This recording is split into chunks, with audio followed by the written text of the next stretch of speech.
আল্লাহর নবী সাল্লাল্লাহু আলাইহি ওয়াসাল্লাম একদিন তিনি জিহাদ থেকে বাড়ির দিকে মক্কার দিকে রওনা হয়ে যাবেন। ইন দা মিন টাইম তিনি দেখতে পেলেন, ইন দা মিন টাইম মাগরিবের আযান হয়ে গেল, রাতের অন্ধকার নেমে আসলো। আমার নবীজি ডেকে বললেন, ও আমার সাহাবায়ে কেরাম, এখানে তাঁবুর ব্যবস্থা করো, আমরা এখানেই আজকে রাত যাপন করব। এবং সমস্ত সাহাবায়ে কেরাম তাঁবুর ব্যবস্থা করলেন। সেখানে আমার নবীজি শুয়ে পড়লেন এবং দুইজন সাহাবীকে বললেন, তোমরা পাহারা দাও, কারণ শত্রুর যে কোনো সময় আক্রমণ হতে পারে। একজন আনসার এবং একজন মুহাজির সাহাবীকে দুইজনকে পাহারা দেওয়ার জন্য রাখলেন।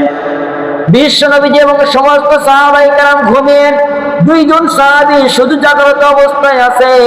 দুইজন সাহাবী জেগে থেকে দুইজন গল্প করতেছে, ভাই আমরা যদি দুইজনেই জেগে থাকি তাহলে কোনো লাভ নাই, আমরা পালা করি, আমি কিছুক্ষণ ঘুমাবো, তুমি জেগে থাকো, এরপর তুমি কিছুক্ষণ ঘুমাবে, আমি জেগে থাকবো। এবার সিদ্ধান্ত তাই হয়ে গেল। দুইজনের মধ্যে একজন সাহাবী ঘুমিয়ে পড়লেন, আরেকজন সাহাবী জেগে আছেন। যেই সাহাবী জেগে আছেন সেই সাহাবী মনে মনে চিন্তা করতেছেন, খামুকা জেগে থেকে কি করব, আমার তো কোনো কাজ নাই, নামাজে দাঁড়িয়ে যাই। এবার সেই সাহাবী নামাজে দাঁড়িয়ে গেলেন, তিনি নামাজ পড়তেছেন, এত সুন্দর খুশুর সঙ্গে নামাজ পড়তেছেন। দূর থেকে এক কাফের সেই সাহাবীর দিকে লক্ষ্য করলেন।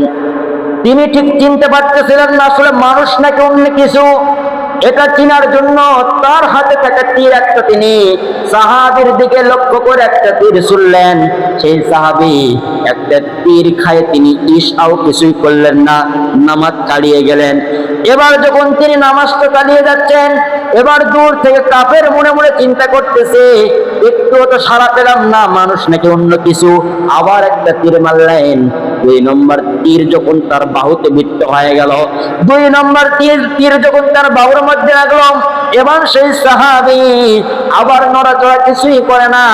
এবার কাফের মনে মনে চিন্তা করলো, মানুষ নাকি, আমার তো জানা নাই।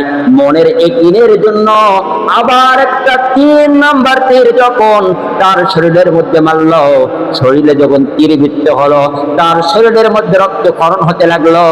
এবার সেই সাহাবী এত পরিমাণ রক্তক্ষরণ হলো, আর তিনি নিজেকে ঠিক রাখতে পারলেন না। একটা সময় তাড়াতাড়ি নামাজ শেষ করে ফেললেন। নামাজ শেষ করে অপর সাহাবীকে ডাক দিলেন।